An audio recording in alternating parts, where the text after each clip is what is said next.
Hello everyone, मैं सौमेन चौहान और Soumen physics में आप सबका स्वागत है। आज हम फंक्शन के एक इम्पॉर्टेंट कंसेप्ट रेंज और डोमेन के बारे में समझेंगे। फंक्शन को हमने मशीन की तरह समझा था। जब फंक्शन को कुछ इनपुट देते हैं तो उसका कुछ आउटपुट आता है। अब ये सवाल बनता है, क्या हर इनपुट पर आउटपुट मिलता है? एक एग्जाम्पल देखते हैं। आप सबको एक विजुअल दिखाई दे रहा होगा जिसमें एक फैन है और नीचे एक वोल्टेज कंट्रोलर है। जब वोल्टेज कंट्रोलर से वोल्टेज बढ़ाते हैं तो फैन की स्पीड बढ़ती है। जब वोल्टेज कंट्रोलर से वोल्टेज कम करते हैं तो फैन की स्पीड कम हो जाती है। तो हम ये बोल सकते हैं, जो स्पीड ऑफ फैन है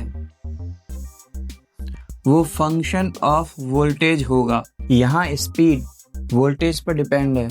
जब वोल्टेज को हम 0 करते हैं तो फैन की स्पीड भी 0 हो जाती है।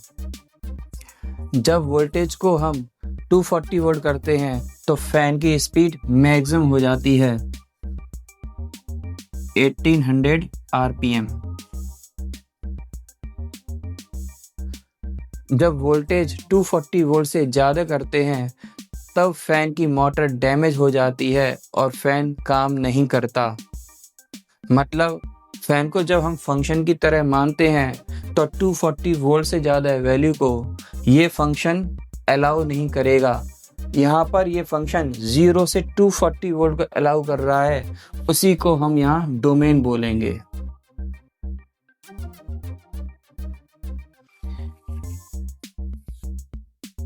ये हमारा डोमेन है। इस डोमेन पर जो आउटपुट आ रहा है तो यहाँ पर आउटपुट की जो पॉसिबल वैल्यू है वो रेंज होगी, यानी 0 से 1800 के बीच में इस फंक्शन का रेंज होगा। इस एग्जाम्पल से ये पता चलता है, अगर x का फंक्शन y है तो x की वो पॉसिबल वैल्यू जिसको फंक्शन अलाउ करे वो डोमेन होगा। यहाँ y की वो पॉसिबल वैल्यू जिसको फंक्शन प्रोड्यूस करेगा वो रेंज हो। यहाँ फंक्शन के कुछ एग्जाम्पल दे रखे हैं, उनका डोमेन निकालते हैं। अगर फंक्शन 1/x है तो अगर यहाँ x की वैल्यू 0 रखते हैं तो यहाँ फंक्शन हो जाएगा 1/0। मतलब ये फंक्शन यहाँ अनडिफाइंड है। यहाँ अनडिफाइंड का मतलब जैसे फैन पर 240 वोल्ट से ज़्यादा होने पर फैन वर्क नहीं कर रहा था, यानी वो अनडिफाइंड था। इसी तरीके से जब x की वैल्यू यहाँ 0 है तो ये फंक्शन भी अनडिफाइंड है, मतलब इसका कोई आउटपुट नहीं होगा। तो हम ये बोल सकते हैं यहाँ पर x की वैल्यू 0 के इक्वल नहीं हो सकती। तो यहाँ पर x की पॉसिबल वैल्यू क्या हो सकती हैं? यहाँ पर x की पॉसिबल वो वैल्यू हो सकती हैं जिस पर ये फंक्शन डिफाइन हो। तो यहाँ 0 के अलावा जितनी वैल्यू है उन सब पर ये फंक्शन डिफाइन होगा। तो यहाँ डोमेन हो जाएगा r-0। यहाँ r का मतलब रियल नंबर होता है जो नेगेटिव इन्फिनिटी से पॉजिटिव इन्फिनिटी के बीच में हर पॉसिबल वैल्यू होती है। इस डोमेन में हमने वो सारी वैल्यू में से 0 को एक्सक्लूड कर दिया है। इसी तरह जब हम फंक्शन 1/x-1 लेंगे, यहाँ डिनोमिनेटर 0 नहीं हो सकता। That means x-1 not equal to 0, यानी x की वैल्यू यहाँ पर 1 नहीं हो सकती। तो यहाँ पर डोमेन हो जाएगा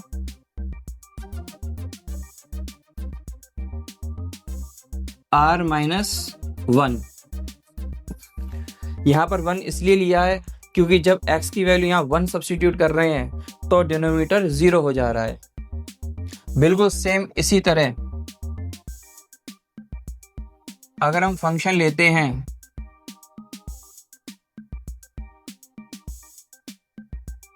1/x-1 इंटू x+1। इस फंक्शन में भी डिनोमिनेटर 0 नहीं होना चाहिए।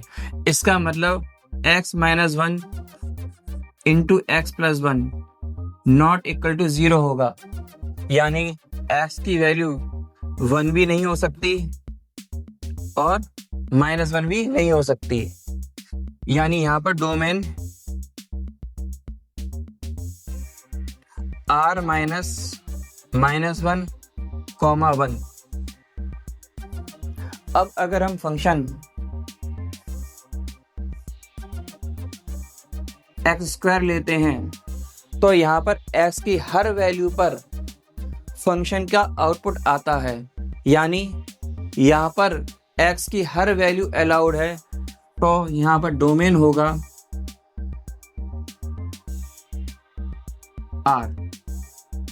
इसी तरह अगर फंक्शन यहाँ पर x है तब भी x की हर वैल्यू पर ये फंक्शन आउटपुट देगा। इसका मतलब यहाँ पर ही डोमेन रियल नंबर होगा। अब देखते हैं फंक्शन का रेंज कैसे निकालते हैं। अगर फंक्शन x के इक्वल है, यहाँ फंक्शन ऑफ x का मतलब y है जो x के इक्वल हो गया है। यहाँ पर हमें x की हर अलाउड वैल्यू पर y की वैल्यू निकालनी है। यहाँ पर x की हर वैल्यू अलाउड है क्योंकि इसका डोमेन R है, तो यहाँ पर रेंज R हो जाएगा। जब फंक्शन x² के इक्वल है तब ये y इक्वल टू x² हो जाएगा, मतलब x की हर वैल्यू पर ये y की वैल्यू पॉजिटिव है, मतलब y पॉजिटिव हो सकता है या 0 के इक्वल हो सकता है, तो ये हमारा रेंज हो जाएगा। तो इस वीडियो में हमने रेंज और डोमेन के बारे में समझा। यहाँ डोमेन का मतलब होता है x की वो सारी पॉसिबल वैल्यू जो फंक्शन अलाउ करे और y की वो पॉसिबल वैल्यू जो फंक्शन प्रोड्यूस करे, उसे रेंज बोलते हैं। अगर कंसेप्ट समझ में आया है तो लाइक, शेयर एंड कमेंट करें और नए कंसेप्ट के लिए चैनल को सब्सक्राइब करें।